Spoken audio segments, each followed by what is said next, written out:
Hi, it's Loren Lockman, and I'm coming to you here from Tanglewood in Costa Rica. I'm sitting here with my dear friend Mia. Mia, how are you doing today? I'm feeling great. Good, good. So, Mia, you are on your way out of here. Yes. You've been here with us now for 5+ weeks. Mm-hmm. You fasted for 25 days. 27. 27 days. And so let's talk a little bit about your process, why you decided to fast, and how everything went for you. Okay? Right. First of all, what was it that made you decide you wanted to fast for 27 days? I've always had gastrointestinal issues, constipation throughout my life, and when I was young, about like 10 years old or so, 10 years old until 14, I kept on experiencing a lot of diarrhea. And I go to my mom and ask, what's going on with me? I had diarrhea today again, and she wouldn't know. So, Wow. for a long while, even throughout high school, I'd only have a bowel movement once a week, and I Really? actually thought that was normal. Wow. I grew up in California, USA, and now that I'm reflecting back at all the school foods and everything, I realize how absolutely toxic they are. Dehydrating. Did you eat a pretty atrocious diet as a kid? Pretty much. It was my family, the refugees from Vietnam because of the Vietnam War, and we basically lived off of food stamps, and my family basically could only afford like ramen noodles, which were $15 a packet. And actually, when I went up to 25 cents a packet, I thought that was very expensive. 15 cents a package. It started at 15 cents when we were all young, and then it went up to 25 cents. You said $15, and I thought that must be really good ones. 15 cents a packet. 15 cents. All right. Anyway, so that was basically my diet every day. I can imagine that could get stuck. Yeah, and no fiber, no water. Nothing. I'd also just drink like a cup of water a week. I didn't know. Right. Okay.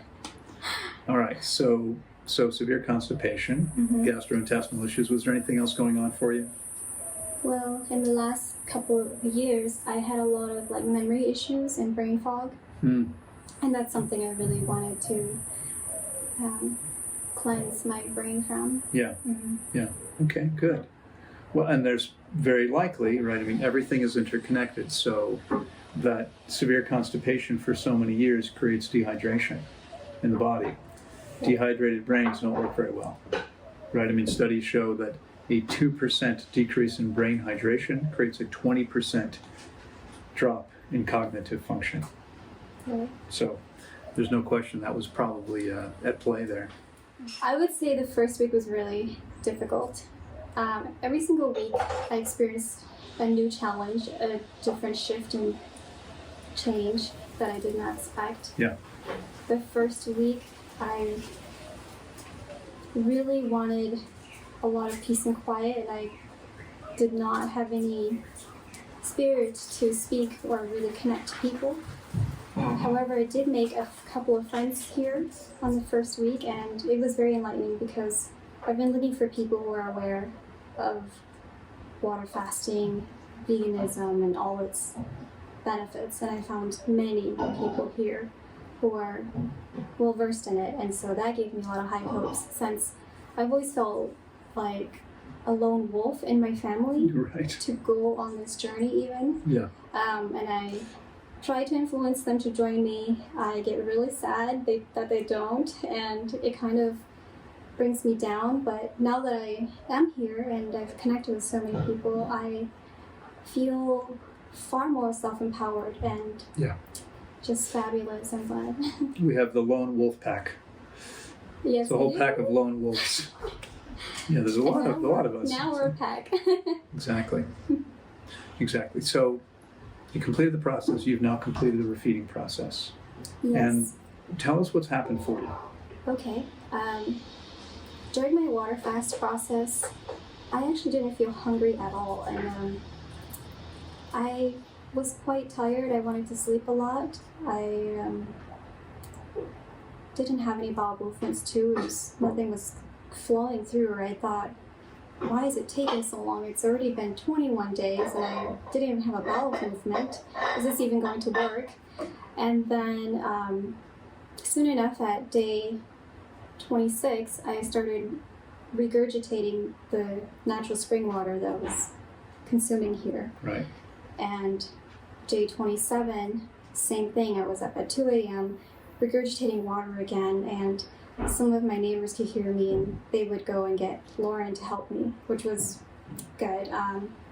And soon enough, I was able to actually start refeeding. Started drinking coconut water, and later that evening I regurgitated again. So I did experience a lot of trouble with my first week of refasting.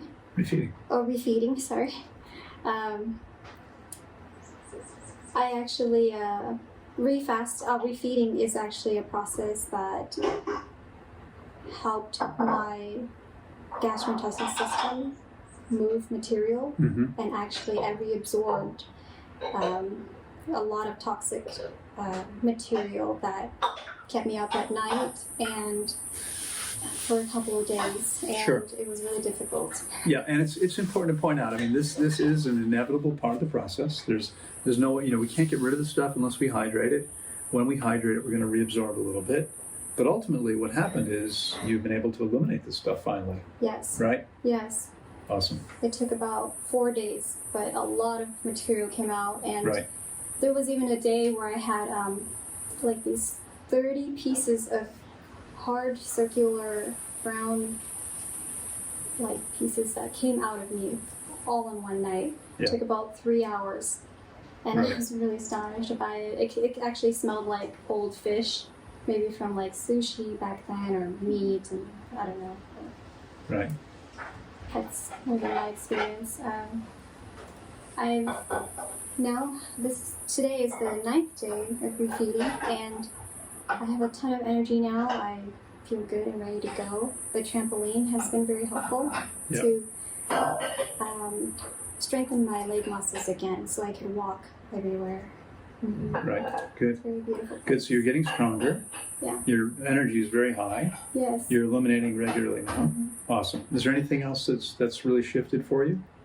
I would say the most transformative thing that happened for me here is that once I eliminated all of the hard material that smelled toxic, my brain function skyrocketed. Yeah. And my emotional level absolutely heightened. I feel like I can accomplish so many things in life. I feel self-empowered and Beautiful. super great. Yeah. I feel like I can give everyone a hug in the world. That's how I really feel. Amazing. Yeah, well listen, thank you so much for sharing your story. Thank you for spending your time with us and for sharing your story. Thank you. Fantastic. Bye-bye. See you next time.